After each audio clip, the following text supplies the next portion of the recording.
Evangelho de Lucas, capítulo 10 e versículo 30, diz a palavra do Senhor.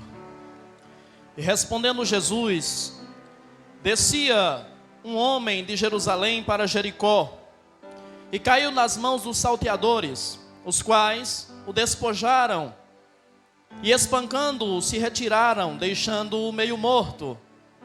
E ocasionalmente descia pelo mesmo caminho certo sacerdote, e vendo-o passou de largo. E de igual modo também um levita, chegando àquele lugar e vendo-o, passou de largo. Mas um samaritano que ia de viagem, chegou ao pé dele e vendo-o, moveu-se de íntima compaixão.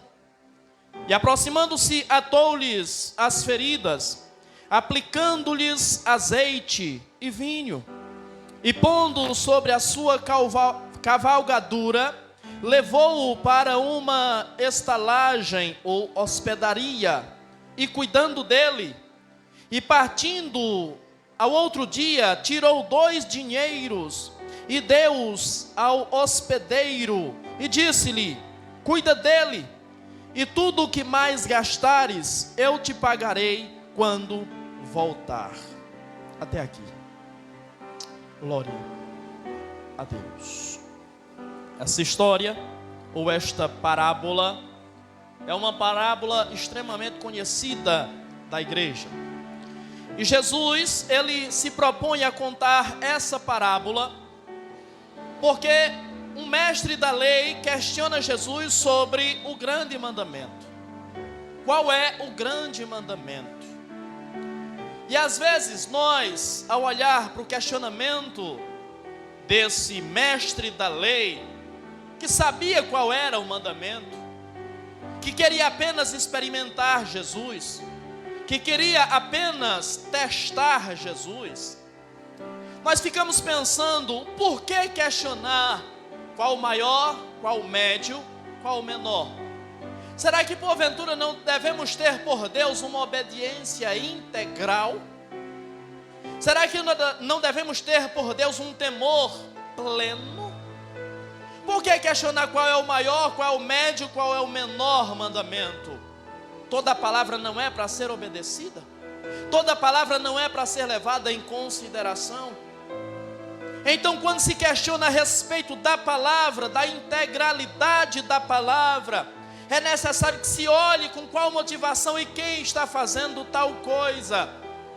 Quem está questionando Jesus é alguém que conhece, alguém que sabe. E Jesus lhe diz quais são os grandes mandamentos: amar a Deus sobre todas as coisas, simplificando, como todos conhecem, e amar ao próximo como a si mesmo, os 2 grandes mandamentos. E o homem, ainda querendo pegar Jesus, ele questiona: quem é o meu próximo? E para responder a esta pergunta de quem é o seu próximo, Jesus conta essa parábola. Nós sabemos que os judeus e os samaritanos tinham uma guerra religiosa entre si. Nós sabemos que no período do cativeiro babilônico e pós-cativeiro babilônico, Samaria foi povoada por povos gentios.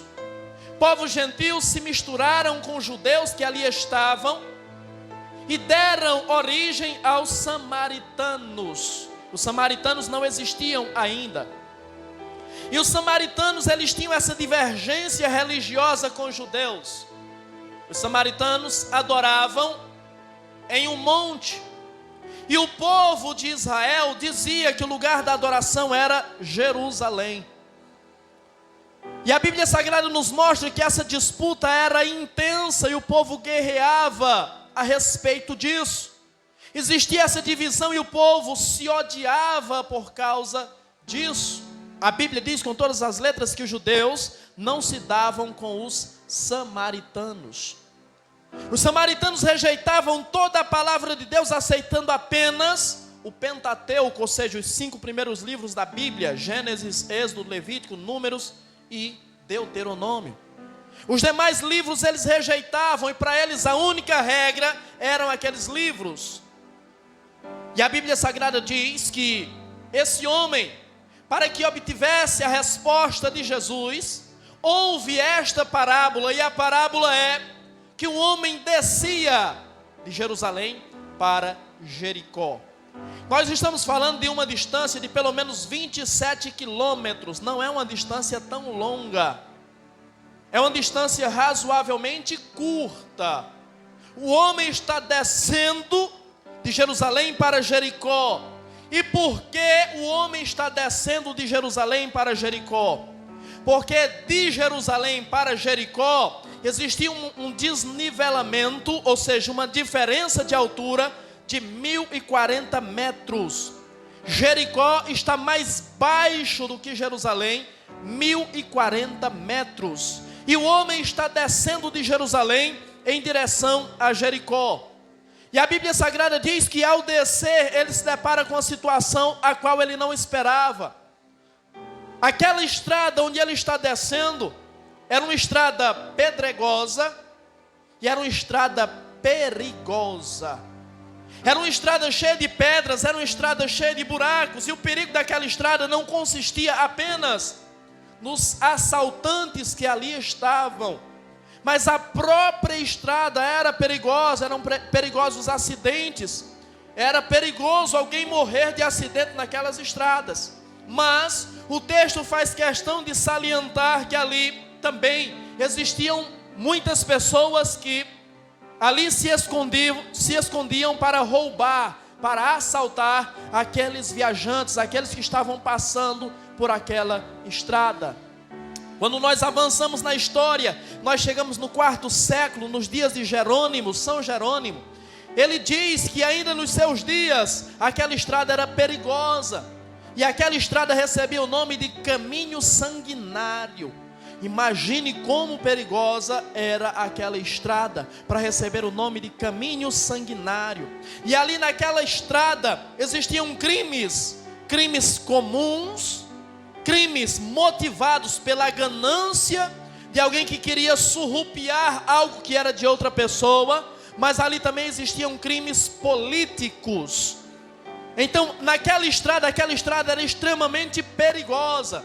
E o homem está descendo de Jerusalém para Jericó exatamente por essa estrada. E ausentar-se de Jerusalém é ausentar-se do centro da religião, do centro da fé, da capital da fé, para ir a uma cidade que foi a primeira cidade que Deus mandou destruir na conquista da terra prometida. Obviamente, essa cidade havia sido reconstruída, mas reconstruída debaixo de maldição. E o homem está saindo de Jerusalém e indo para Jericó. E ele está atravessando exatamente essa estrada. E ao atravessar essa estrada, o homem está assumindo os riscos. O homem está assumindo o risco daquilo que ele vai encontrar naquela estrada, daquilo que ele vai se deparar naquela estrada. Quando nós olhamos para esse texto, nós tendemos sempre a focar no sacerdote que não socorreu, no levita que não socorreu, mas nós não paramos para olhar para esse homem que ao descer por aquela estrada, ele está assumindo os riscos. Ele não é um inocente, ele sabe que aquela estrada é perigosa, ele sabe que existem assaltantes ali, ele sabe que ele pode se acidentar no caminho, ele sabe que ele está descendo, no entanto, ele prefere enfrentar os riscos. Muitas vezes nós preferimos pagar para ver. Muitas vezes nós preferimos enfrentar os riscos das nossas escolhas. Nós preferimos enfrentar os riscos das nossas decisões. Nós preferimos enfrentar os riscos do caminho que nós trilhamos, mas muitas vezes não estamos dispostos a assumir as consequências que virão sobre a nossa vida. Alguns de nós muitas vezes estamos nos desmotivando na fé. Estamos descendo de Jerusalém para Jericó, pois Deus trouxe você a ouvir esta palavra para que você compreenda. Você tem total liberdade de sair de Jerusalém, capital da fé, e descer para Jericó. Mas entenda, nessa estrada e nessa caminhada você vai se deparar com inúmeros perigos, e você vai ter que enfrentar esses perigos, e você vai ter que assumir a responsabilidade dos seus atos. Está pronto a sofrer as consequências. Depois, não adianta reclamar. A palavra de Deus vem para nos alertar. A palavra de Deus vem para nos orientar. A palavra de Deus vem para nos mostrar a realidade das coisas. Deus não engana ninguém. E Deus está dizendo para você: quanto mais desmotivado você estiver, mais vulnerável você será. Mais suscetível ao inimigo você será. O que é que o texto diz? O texto diz que aquele homem foi atacado por salteadores, por ladrões. E o texto diz que eles despojaram tudo que o homem tinha, ou seja, roubaram tudo que o homem tinha. A Bíblia diz que causaram a este homem ferimentos, feridas, sofrimento. E a Bíblia diz que abandonaram esse homem nessa situação, deixando-o meio morto.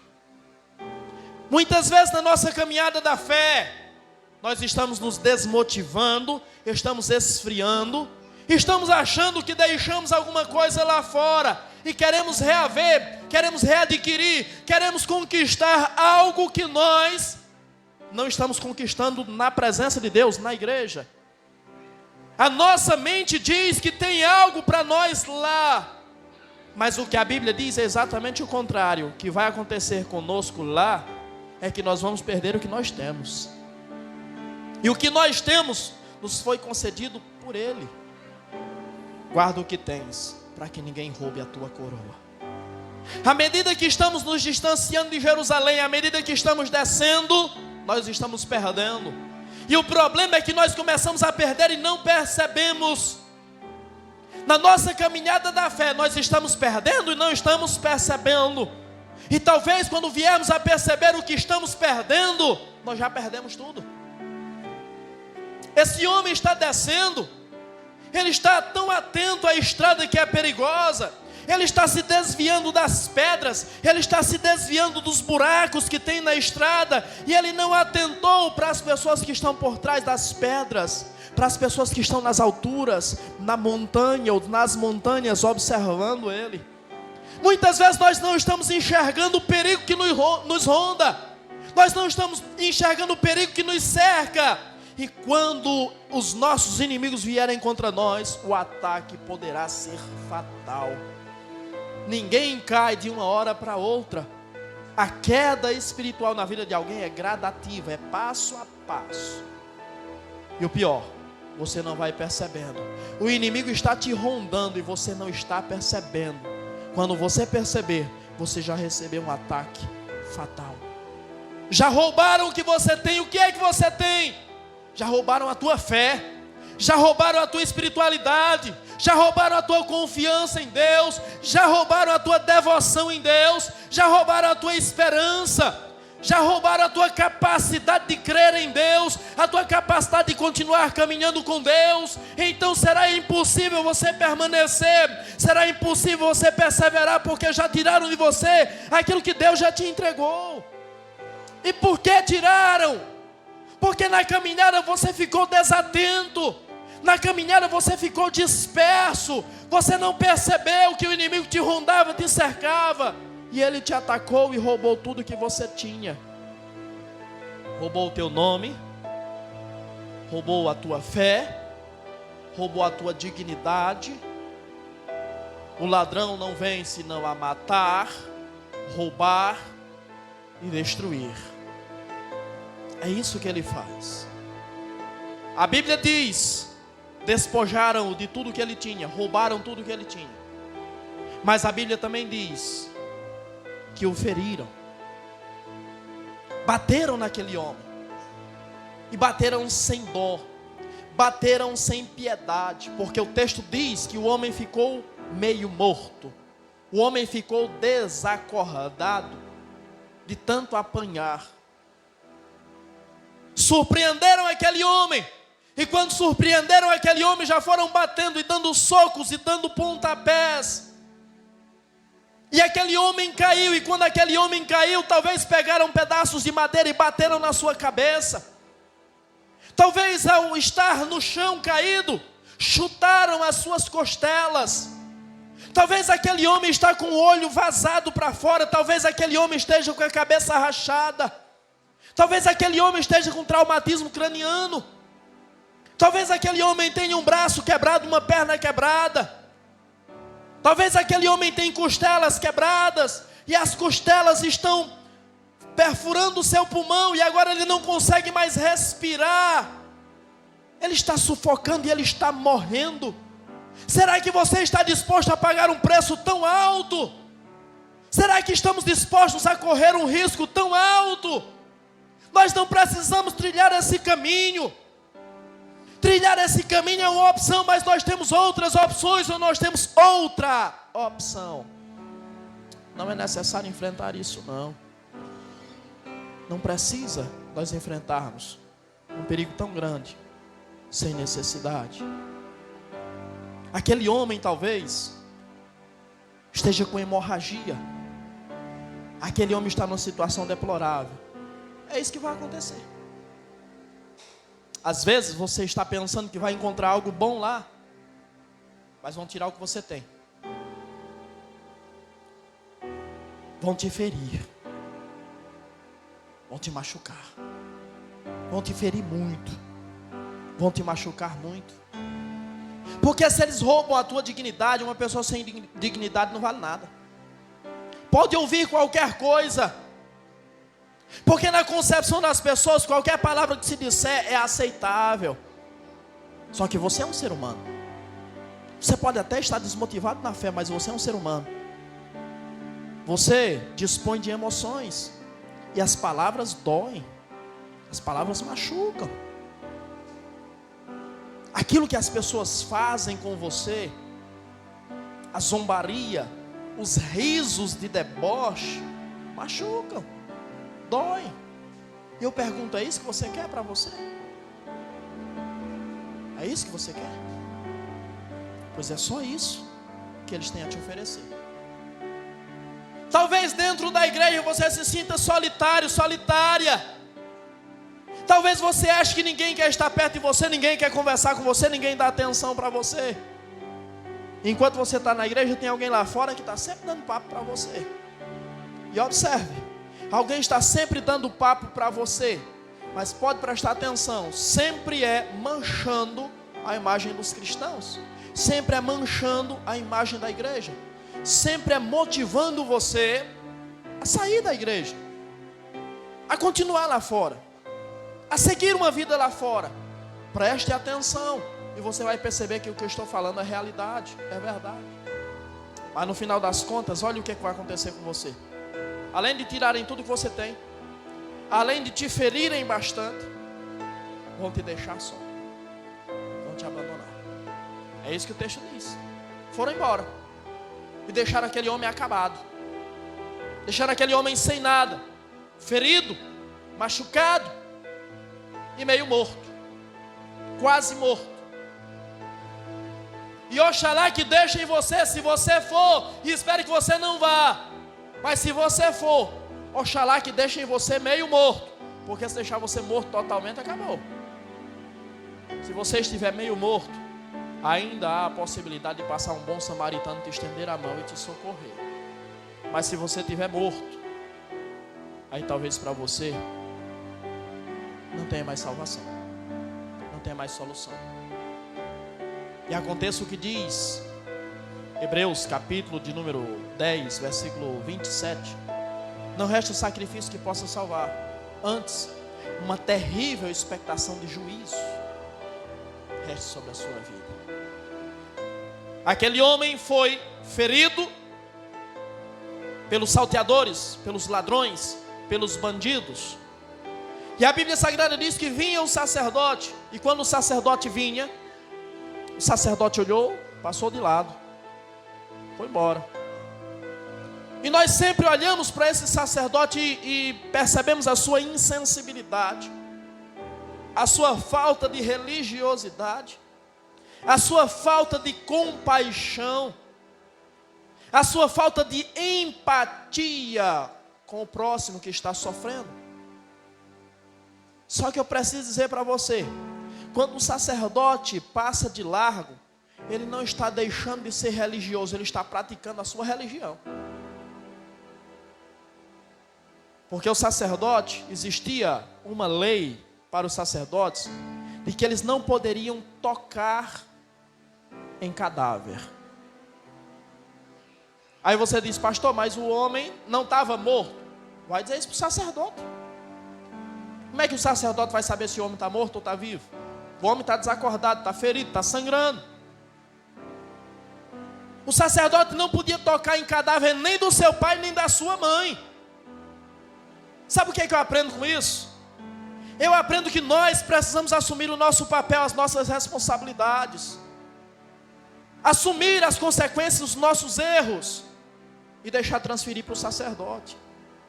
Sempre culpamos o sacerdote.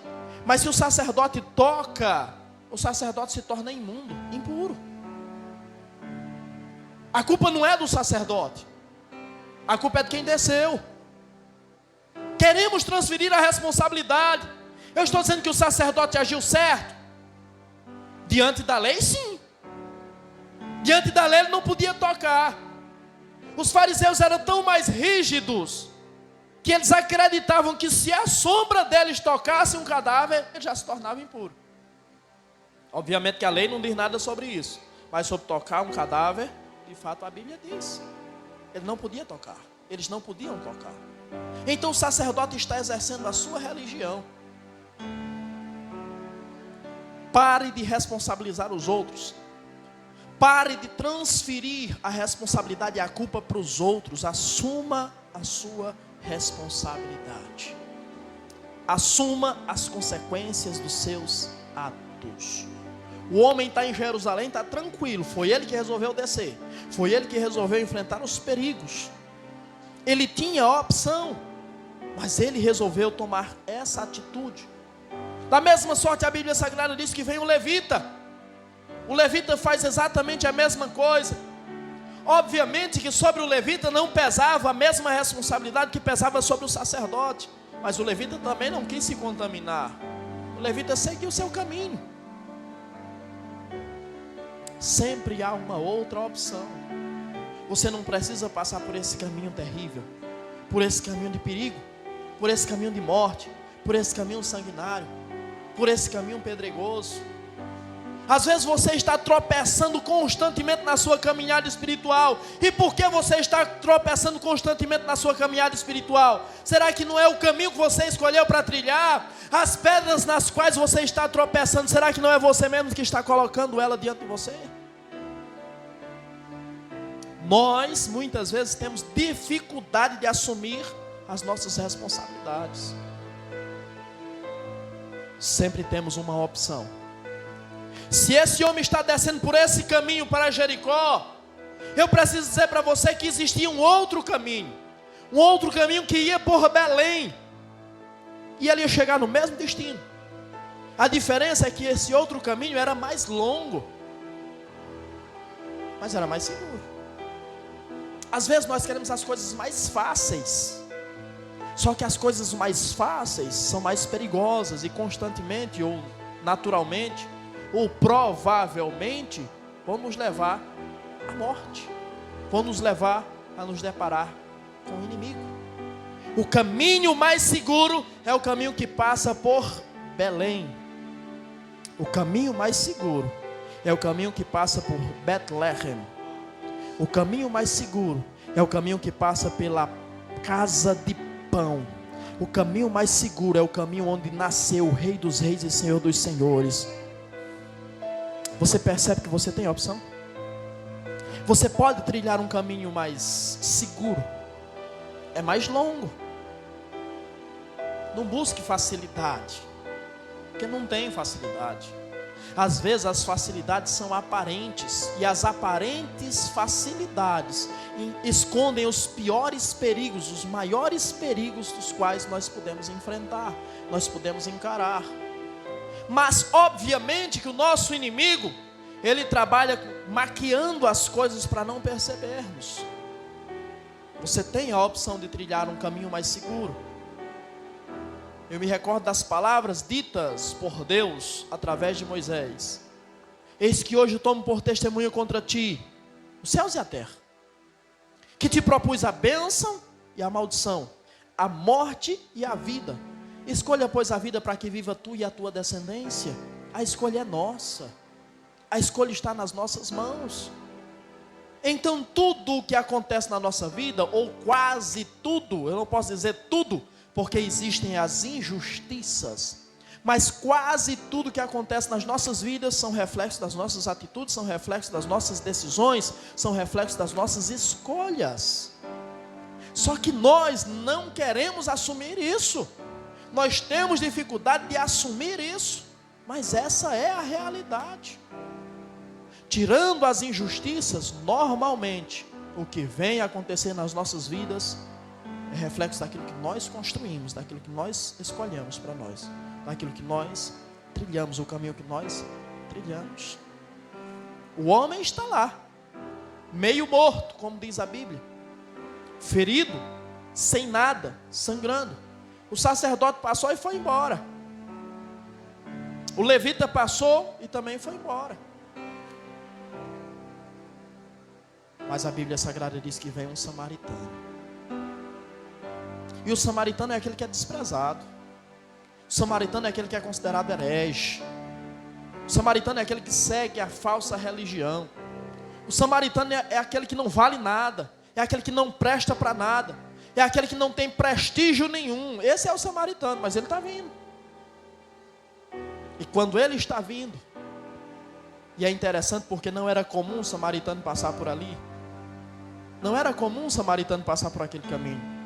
Não era comum o samaritano ir a Jerusalém, por causa da disputa religiosa. Mas o samaritano está passando por ali. Ocasionalmente, o samaritano está passando por ali. Mesmo não sendo o seu caminho, mesmo não sendo normal e comum ele passar por ali, mas ele está passando. Eu não sei se você já entendeu. Mas o samaritano, o bom samaritano,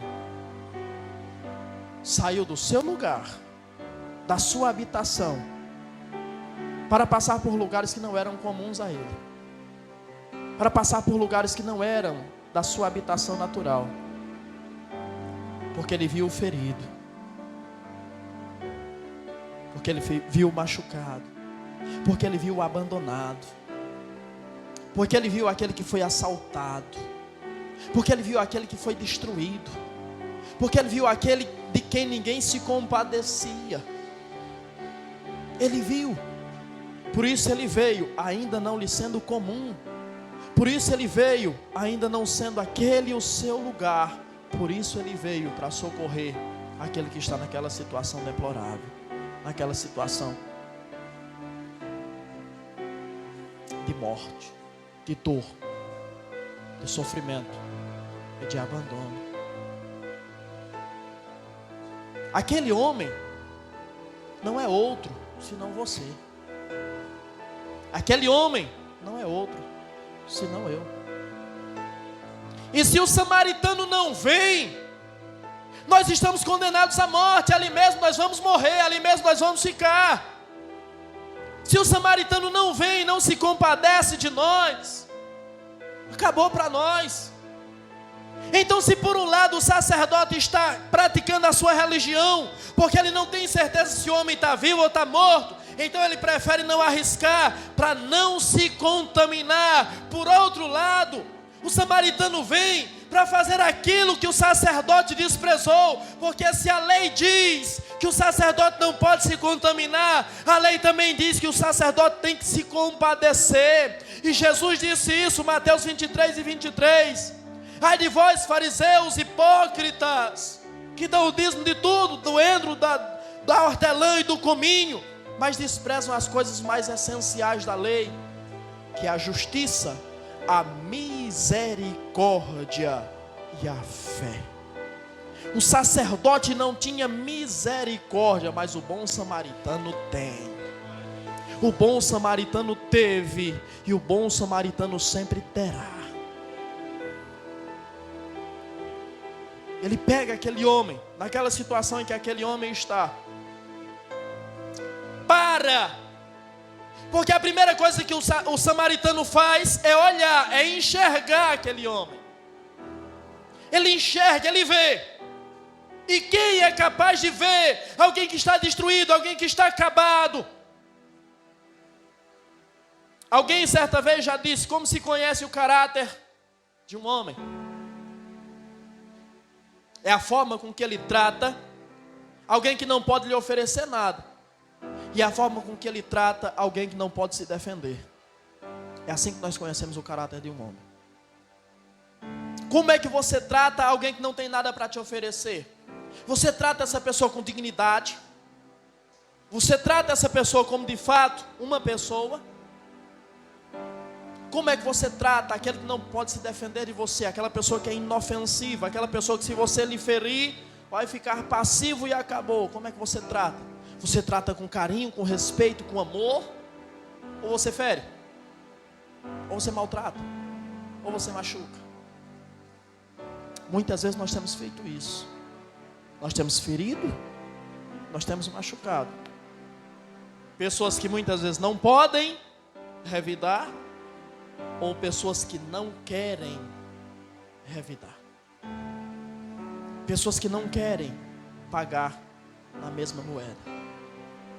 O homem enxergou, o samaritano enxergou aquele homem que está quase morto e se compadeceu dele. A Bíblia Sagrada diz que aquele homem, ao socorrer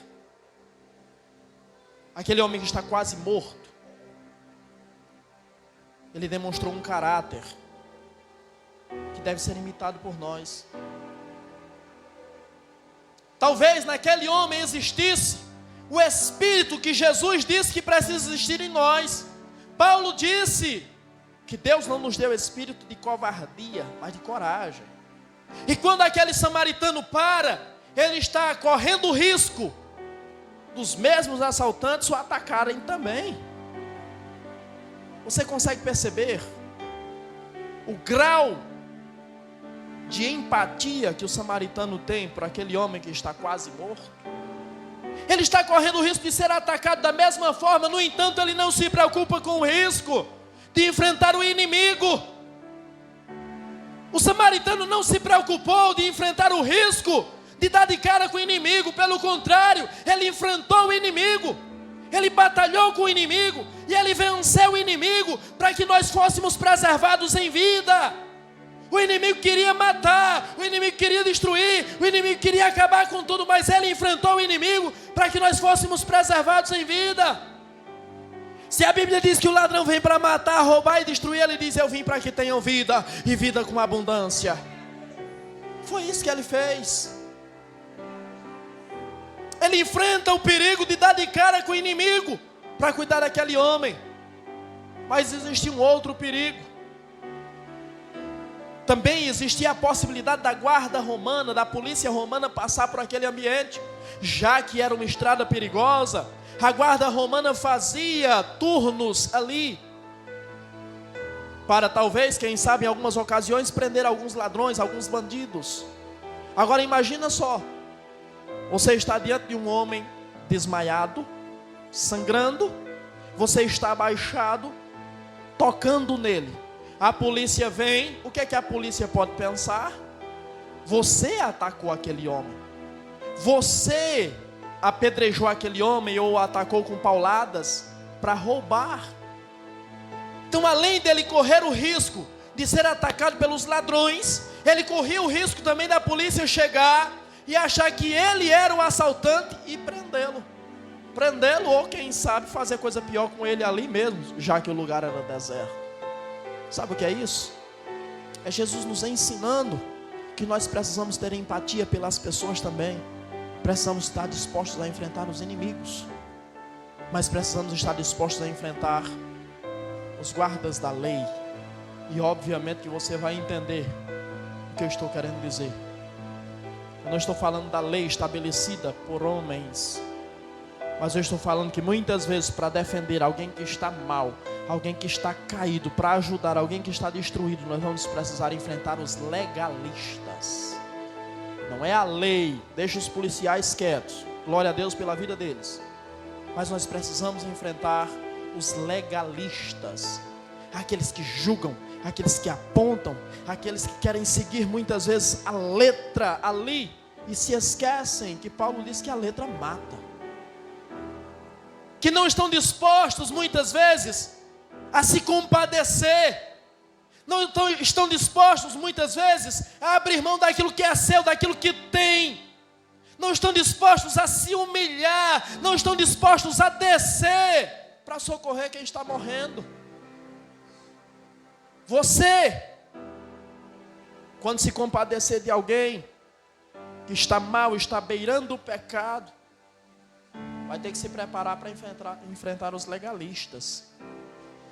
Porque talvez, para socorrer alguém que está indo ladeira abaixo na sua vida espiritual, fracassando na sua fé, você vai ter que ir a biqueiras buscar essa pessoa. Você vai ter que ir a casas noturnas buscar essa pessoa. Você vai ter que ir em bares buscar essa pessoa. Você vai ter que ir em ambientes que não condizem com a sua fé. Você vai ter que fazer coisas que os legalistas não apoiam e não aprovam. E o que prevalece? O legalismo ou a misericórdia? Se o legalismo valesse alguma coisa, Jesus não censuraria os fariseus, chamando-os de hipócritas, e não diria para eles: falta para vocês as coisas principais, a justiça, a misericórdia e a fé. Muitas vezes precisamos estar dispostos a enfrentar os legalistas. A Bíblia Sagrada diz que aquele homem samaritano, ao se compadecer do homem que está quase morto, atou-lhe as feridas. O homem está todo machucado, e o homem atou as feridas. Como é que o homem atou as feridas? Eu não sei se ele pegou a sua veste, a sua camisa e rasgou, tirando faixas, tirando tiras de pano para amarrar as feridas daquele homem. Eu não sei se ele fez isso. Eu não sei se ele tinha ali gases na sua bolsa, no seu alforje. Eu tenho certeza que não. Talvez ele pegou da sua própria túnica e rasgou para amarrar as feridas daquele homem, porque naquelas feridas estavam saindo sangue. Aquele homem com certeza estava com hemorragia, e alguém com hemorragia, se não for socorrido, vai sangrar até a morte. Mas o samaritano foi lá, pegou das suas vestes, pegou dos seus panos, enfaixou e atou as feridas. Quando ele ata as feridas, ele está estancando o sangramento, ele está parando com a hemorragia. Naturalmente, quando ele está estancando o sangramento, parando a hemorragia, ele está impedindo que a vida continue se esvaindo, que a vida continue se acabando, que a vida continue indo embora. Talvez você esteja precisando que o samaritano nessa noite comece a enfaixar as suas feridas, para que você pare de morrer aos poucos, para que você pare de perder a sua vida aos poucos. Essa atitude do samaritano está dizendo para nós: chega, é um basta, acabou. A partir de hoje você não perde mais a sua vida. A partir de hoje eu estou estancando esse vazamento de vida na sua existência. A partir de hoje eu estou te devolvendo vida. A partir de hoje eu estou te devolvendo esperança. A partir de hoje eu estou te devolvendo a fé. A partir de hoje eu estou te dando uma nova chance, uma nova oportunidade. Então aproveita isso. Ninguém se compadeceu de você, ninguém se lembrou de você, ninguém parou para te socorrer, mas eu estou tirando daquilo que é meu, para que você não perca mais a sua vida. A Bíblia Sagrada diz que ele pega óleo, ou seja, azeite, e ele pega vinho. E quando ele pega o vinho era um antisséptico. O vinho servia para lavar os ferimentos. O vinho servia para limpar as feridas, e servia para matar os micróbios que poderiam estar ali nas feridas. O vinho era para fazer a limpeza. Se mantermos comunhão uns com os outros, o sangue de Jesus nos purifica de todo o pecado. Aquele vinho representa o sangue de Jesus, que veio sobre alguém que estava ferido, cheio de micróbios, sujo, talvez tinha terra nos ferimentos, mas ele foi lavando, foi limpando tudo. Será que ele já está limpando aí? Será que ele já está limpando? Será que ele já está restaurando tudo? A Bíblia Sagrada diz que à medida que ele limpou, que ele lavou com vinho, a Bíblia diz que ele aplicou também o azeite. E o azeite tinha propriedades medicinais, curativas. O azeite servia para restaurar a carne, para curar a carne, para renovar a carne, para regenerar a carne. O azeite, você sabe, é símbolo do Espírito Santo de Deus.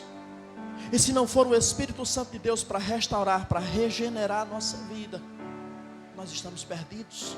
Não há salvação para nós. A carta de Paulo a Tito, capítulo 3, versículo 5 diz: não foi por obras de justiça que havemos praticado que fomos salvos, mas pelo lavar regenerador do Espírito Santo. O Espírito Santo agiu e o Espírito Santo age. O Espírito Santo operou nas nossas vidas, nos dando a capacidade de nos arrepender e nos converter. E Ele continua agindo como aquele que intercede por nós com gemidos inexprimíveis. Tem azeite aí? Se tem azeite aí, tem restauração. Se tem azeite aí, tem renovo, tem renovação na sua vida. Se o Espírito Santo de Deus está aí, Ele tem propriedades curativas. Ele vai começar a curar as suas feridas, Ele vai começar a restaurar a tua carne, Ele vai começar a restaurar a tua fé, Ele vai começar a restaurar a tua espiritualidade, Ele vai começar a restaurar a tua mente, Ele vai restaurar você em nome de Jesus. Se Ele está aí, você não permanece da forma que está, mas se Ele está aí, a partir de hoje você é renovado na presença dEle em nome de Jesus. Eclesiastes, Salomão diz que sejam sempre alvas as tuas vestes e que nunca falte óleo sobre a tua cabeça, que nunca falte a presença do Espírito Santo na sua vida, em nome do Senhor Jesus Cristo. Ele é tudo, Ele é que nos sustenta. O vinho veio para nos lavar, para nos purificar. Agora é o óleo. Agora é o azeite. Agora é a unção. Tem que permanecer em nós. E João diz, 1 João 2, versículo 27, a unção que recebestes permanece sobre vós. Precisa permanecer em nós. O homem pega, derrama vinho ali, lava as feridas, pega e aplica azeite ali para começar a restaurar a carne do homem que está caído, do homem que está meio morto. E a Bíblia Sagrada diz que ele pega aquele homem e coloca sobre a sua cavalgadura. Eu não sei se aquele samaritano está andando em um jumento, eu não sei se em uma mula, não sei se em um cavalo, eu sei que é um quadrúpede. E a Bíblia Sagrada diz que aquele homem que está quase morto é colocado sobre o quadrúpede, sobre a cavalgadura, e é levado para uma hospedaria. Quantas vezes nos encontramos nessa situação que não podemos nem caminhar, mas quando não pudermos caminhar, Ele vai nos dar a capacidade de sermos carregados por Ele, Ele vai nos dar a honra de sermos carregados por Ele. Quando não nos for possível caminhar, Ele vai nos conduzir, Ele não vai deixar-nos prostrados, Ele não vai nos deixar estagnados, Ele vai nos dar a capacidade de prosseguir na caminhada. O homem foi levado à estalagem, à hospedaria. E quando o homem chega na hospedaria, ele é entregue ao hospedeiro. E a palavra hospedaria, ela vem de duas palavras gregas, pan e derromai. Pan, em grego, significa todos. Derromai significa receber. Então, uma hospedaria, uma estalagem, é um ambiente que recebe a todos. Se o sacerdote não se compadeceu dele, o sacerdote é representante da religião judaica. Agora, o samaritano leva ele para uma panderromai, leva ele para uma hospedaria, um ambiente que recebe a todos. Essa hospedaria não é outra senão a igreja, que precisa estar apta, que precisa estar preparada para receber as pessoas feridas, as pessoas machucadas, as pessoas destruídas, as pessoas sem esperança, as pessoas sem força, as pessoas sem fé, as pessoas que perderam tudo. A igreja precisa estar preparada para receber. Se eles não te querem, a igreja de Cristo te quer. Se eles te rejeitam, a igreja de Cristo não, porque Cristo não rejeita. E se Cristo não rejeita, a igreja também não rejeitará. Jesus entrega, ou seja, o samaritano entrega aquele homem ao hospedeiro, ao dono da estalagem, da hospedaria, e lhe entrega 2 denários. Diz: cuida dele.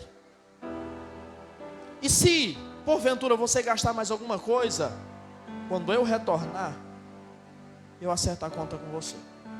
Eu pago tudo que você gastar, além dos 2 denários. Ou 2 dinheiros, como dizem nessa tradução que lemos. 2 dinheiros ou 2 denários equivalem a 2 dias de trabalho braçal. 2 dias de um trabalhador braçal. E quando o samaritano entrega 2 denários, aquilo que o samaritano está dando é perfeitamente suficiente para o hospedeiro cuidar daquele homem, alimentar aquele homem. Porque 2 denários seriam suficientes para alimentar 25 homens. Então é perfeitamente plausível que o hospedeiro não ia gastar mais do que os 2 denários para cuidar daquele homem. Sabe o que é que eu aprendo com isso? Eu aprendo que o samaritano disse: eu vou, mas eu vou voltar. E o que eu estou dando, o que eu estou fazendo, o que eu estou ofertando é suficiente para vocês ficarem vivos até a minha volta. Então, em nome de Jesus, levanta a cabeça. Em nome de Jesus, firma os pés. Em nome de Jesus, firma os passos e para de brincadeira. Para de reclamar e para de dizer que está tão difícil que você não aguenta mais. O que ele fez é suficiente para te sustentar até ele voltar. Ele não fez uma obra inacabada, ele não fez uma obra incompleta. Mas ele disse mais. Ele sabe que é suficiente e é mais que suficiente. Ele sabe que dá para sustentar você até a sua volta, aquilo que ele fez. E sobra, porque ele não faz nada incompleto. Tudo que ele faz é completo, tudo que ele faz é perfeito, tudo que ele faz é com sobra. Mas tem mais. Ele disse: se porventura você gastar mais alguma coisa, quando eu voltar eu pago para você. Eu te indenizo por tudo que você gastar além. Aqui ele está falando com o dono da hospedaria. Nós poderíamos entender e associar o dono da hospedaria com o pastor da igreja. E aquilo que ele está prometendo é o galardão. É o galardão que será dado ao ministro que vela pelas ovelhas. Por isso que na carta aos Hebreus, capítulo 13, versículo 17, diz: obedecei vossos guias, para que possam cuidar de vocês, aqueles que velam pelas vossas almas, para que não façam isso gemendo, porque isso não traria proveito algum.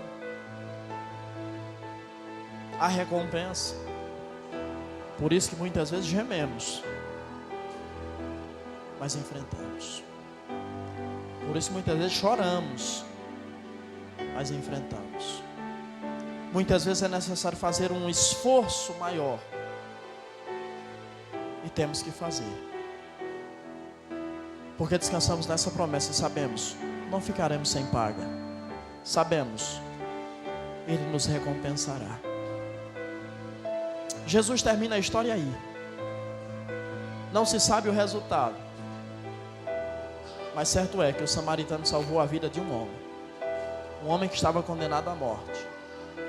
Da mesma forma que Ele salvou a sua vida, da mesma forma que Ele salvou a minha vida, da mesma forma que Ele continua salvando vidas, da mesma forma que Ele quer salvar muitas outras vidas que estão na mesma situação e pior, não percebem, não sabem que estão assim, mas estão fadados ao fracasso, estão condenados à morte. Em nome de Jesus, se é essa a sua realidade hoje, o bom samaritano quer aplicar vinho na sua ferida, quer aplicar azeite na sua ferida, quer atar a sua ferida para estancar a sangria, quer pegar na tua mão, não quer jogar você no lombo de um animal, não. Se preciso for, Ele joga você no seu lombo, nos seus ombros, para te carregar, para te ver bem, para te ver vivo, para te dar a possibilidade de ser restaurado. O bom samaritano faz isso por você.